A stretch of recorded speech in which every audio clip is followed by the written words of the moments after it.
श्री राधा राधा। अध्याय 1। कुरुक्षेत्र के युद्ध स्थल में सैन्य निरीक्षण। धृतराष्ट्र उवाच धर्मक्षेत्रे कुरुक्षेत्रे संवेतायुयुत्सव मामकाः पांडवश्चैव किं कुर्वन्तु संजय। अर्थात धृतराष्ट्र ने कहा, हे संजय, धर्मभूमि कुरुक्षेत्र में युद्ध की इच्छा से एकत्र हुए मेरे तथा पांडु के पुत्रों ने क्या किया। तात्पर्य: भगवद गीता एक बहुपठित आस्तिक विज्ञान है जो गीता महात्म्य के सार रूप में दिया हुआ है। इसमें यह उल्लेख है कि मनुष्य को चाहिए वह श्री कृष्ण के भक्त की सहायता से संविक्षण करने हेतु भगवत गीता का अध्ययन करे और स्वार्थ प्रेरित व्याख्याओं के बिना उसे समझने का प्रयास करे। अर्जुन ने जिस प्रकार की स्पष्ट अनुभूति का उदाहरण भगवत गीता में ही है, यदि उसी गुरु परंपरा से निजी स्वार्थ से प्रेरित हुए बिना किसी को भगवत गीता समझने का सौभाग्य प्राप्त हो तो वह समस्त वैदिक ज्ञान तथा विश्व के समस्त शास्त्रों के अध्ययन को पीछे छोड़ देता है। पाठक को भगवत गीता में न केवल अन्य शास्त्रों की सारी बातें मिलेंगी, अपितु ऐसी बातें भी मिलेंगी जो अन्यत्र कहीं उपलब्ध नहीं है। यही गीता का विशिष्ट मानदंड है। स्वयं भगवान श्री कृष्ण द्वारा साक्षात उच्चरित होने के कारण यह पूर्ण आस्तिक विज्ञान है। महाभारत में वर्णित धृतराष्ट्र तथा संजय की वार्ताएं इस महान दर्शन के मूल सिद्धांत का कार्य करती हैं। माना जाता है कि इस दर्शन की प्रस्तुति कुरुक्षेत्र के युद्ध स्थल में हुई, जो वैदिक युग से पवित्र तीर्थ स्थल रहा है। इसका प्रवचन भगवान द्वारा मानव जाति के पथ प्रदर्शन हेतु तब किया गया जब वे इस लोक में स्वयं उपस्थित थे। धर्म क्षेत्र शब्द सार्थक है क्योंकि कुरुक्षेत्र के युद्ध स्थल में अर्जुन के पक्ष में श्री भगवान स्वयं उपस्थित थे। कौरवों का पिता धृतराष्ट्र अपने पुत्रों की विजय की संभावना के विषय में अत्यधिक संदिग्ध था। अतः इसी संदेह के कारण उसने अपने सचिव से पूछा, उन्होंने क्या किया। वह आश्वस्त था कि उसके पुत्र तथा उसके छोटे भाई पांडु के पुत्र कुरुक्षेत्र की युद्ध भूमि में निर्णयात्मक संग्राम के लिए एकत्र हुए हैं। फिर भी उसकी जिज्ञासा सार्थक है। वह नहीं चाहता था कि भाइयों में कोई समझौता हो, अतः वह युद्ध भूमि में अपने पुत्रों की नियति भाग्य भावी के विषय में आश्वस्त होना चाह रहा था। चूंकि इस युद्ध को कुरुक्षेत्र में लड़ा जाना था, जिसका उल्लेख वेदों में स्वर्ग के निवासियों के लिए भी तीर्थस्थल के रूप में हुआ है, अतः धृतराष्ट्र अत्यंत भयभीत था कि इस पवित्र स्थल का युद्ध के परिणाम पर न जाने कैसा प्रभाव पड़े। उसे भली भांति ज्ञात था कि इसका प्रभाव अर्जुन तथा पांडु के अन्य पुत्रों पर अत्यंत अनुकूल पड़ेगा, क्योंकि स्वभाव से वे सभी पुण्यात्मा थे। संजय भी व्यास का शिष्य था, अतः उनकी कृपा से संजय धृतराष्ट्र के कक्ष में बैठे बैठे कुरुक्षेत्र के युद्ध स्थल का दर्शन कर सकता था। इसलिए धृतराष्ट्र ने उससे युद्ध स्थल की स्थिति के विषय में पूछा। पांडव तथा धृतराष्ट्र के पुत्र दोनों ही एक वंश से संबंधित है, किंतु यहाँ धृतराष्ट्र के वाक्य से उसके मनोभाव प्रकट होते हैं। उसने जानबूझकर अपने पुत्रों को कुरु कहा और पांडु के पुत्रों को वंश के उत्तराधिकारी से विलग कर दिया। इस तरह पांडु के पुत्र अर्थात अपने भतीजों के साथ धृतराष्ट्र की विशिष्ट मन स्थिति समझी जा सकती है। जिस प्रकार धान के खेत से अवांछित पौधे को उखाड़ दिया जाता है, उसी प्रकार इस कथा के आरंभ से ही ऐसी आशा की जाती है कि जहाँ धर्म के पिता श्री कृष्ण उपस्थित हो, वहाँ कुरुक्षेत्र रूपी खेत में दुर्योधन आदि धृतराष्ट्र के पुत्र रूपी अवांछित पौधों को समूल नष्ट करके युधिष्ठिर आदि नितांत धार्मिक पुरुषों की स्थापना की जाएगी। यहाँ धर्म क्षेत्र तथा कुरुक्षेत्र शब्दों की उनकी ऐतिहासिक तथा वैदिक महत्ता के अतिरिक्त यही सार्थकता है। अध्याय 1 का दूसरा श्लोक। संजय उवाच दृष्टा तु पाण्डवीनीकं व्यूढं दुर्योधनः तदा आचार्यम् उपसंगमय राजा वचनम अब्रवीत।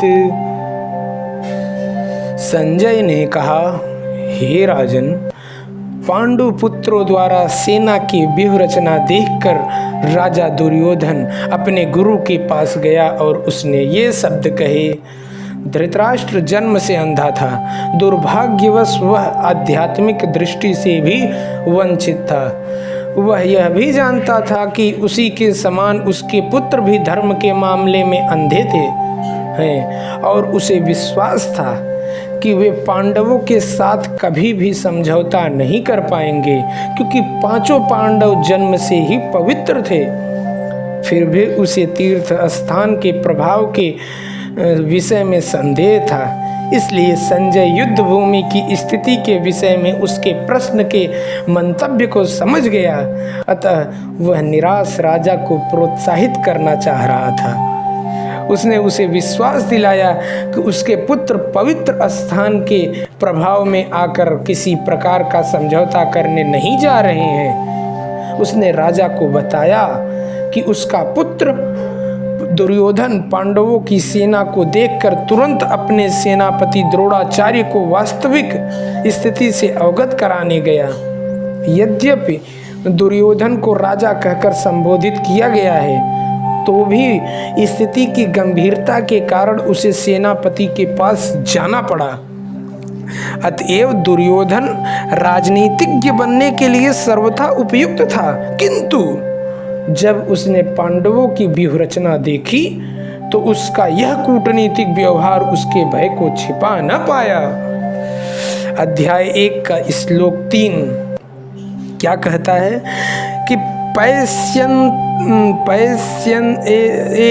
पश्य एताम पांडुपुत्राणाम आचार्य महितिम चमूम व्यूढ़ाम द्रुपद पुत्रेण तव शिष्येन धीमता।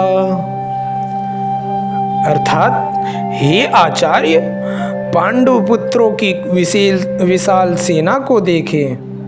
हे आचार्य, पांडु पुत्रों की विशाल सेना को देखें, जिसे आपके बुद्धिमान शिष्य द्रुपद के पुत्र ने इतने कौशल से व्यवस्थित किया है।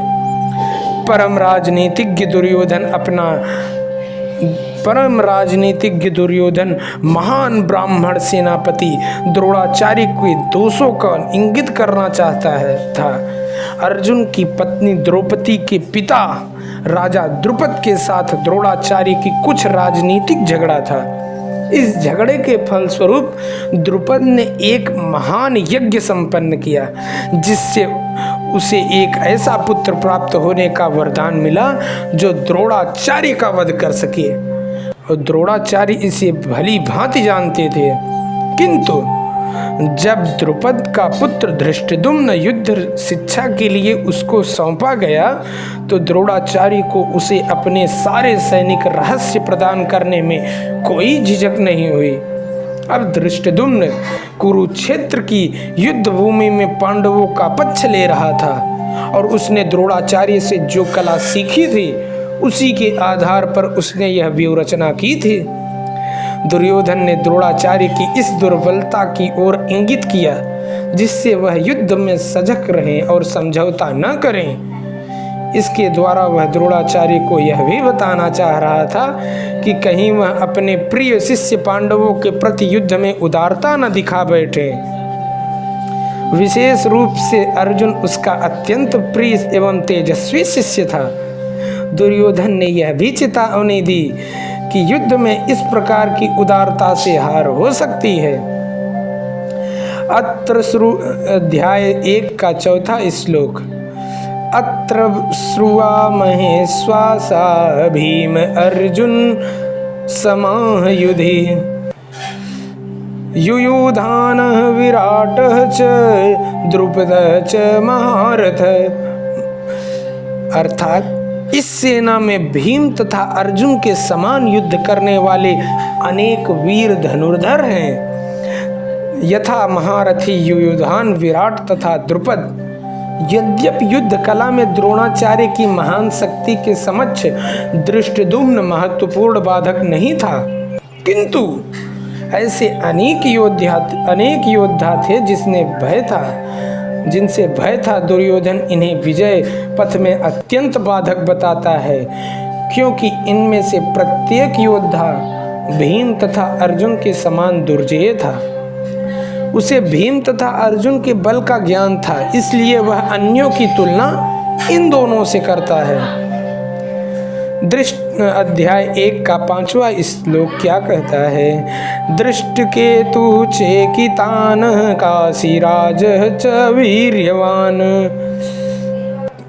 पुरुजित कुंतीभोजः च शैब्यः च नरपुण्य।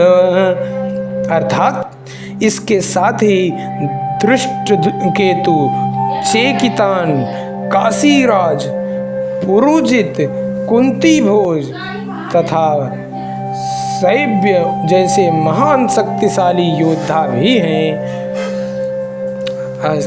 आज के लिए इतना ही।